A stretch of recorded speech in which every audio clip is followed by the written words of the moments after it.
Hi. MGR அரசியல் பண்ணிக்கிட்டு இருந்த காலத்திலேயே எம்ஜிஆர், கருணாநிதி இவங்கெல்லாம் அரசியல் பண்ணிக்கிட்டு இருந்த காலத்திலேயே கிராமத்தில் உள்ளவங்க கூட ஒரு அரசியல்வாதியை எதிர்த்து கேள்வி கேட்கறதுக்கு உண்டான சட்டத்தை சாதாரண மக்கள்கிட்ட கூட பேச வச்சவர் தான் எஸ்.ஏ. சந்திரசேகர். சரியா?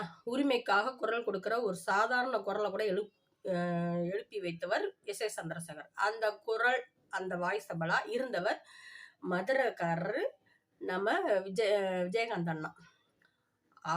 அவருக்கே வசனம் எழுதி கொடுத்து அவரையே உருவாக்கி விட்ட ஒரு மனுஷன் தான் மகனை சும்மா வளர்த்துருப்பாரு. சும்மா சிங்க மாதிரி கர்ஜனை பண்ணிட்டாப்புல, ரொம்ப சாஃப்டா.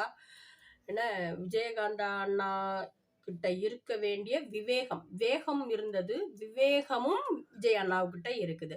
ஏன்னா அது வந்து ஸ்கொயர்டா மாறிடுச்சு. விஜய் ஸ்கொயர்டா மாறிடுச்சு. சாதாரண இப்ப போற நண்டு சுண்டலாம் அரசியல் பேசுது. அதுக்குத்தான் அணிலுன்னு பேர் வச்சுட்டாங்க போல இருக்கு. சரியா? அந்த சூப்பர் மாநாடை பத்தி நான் ஒரு வீடியோ போட்டிருக்கேன். நீங்க கேட்டு எனக்கு லைக் பண்ணுங்க. என்னோட சேனலுக்கு சப்போர்ட் பண்ணுங்க.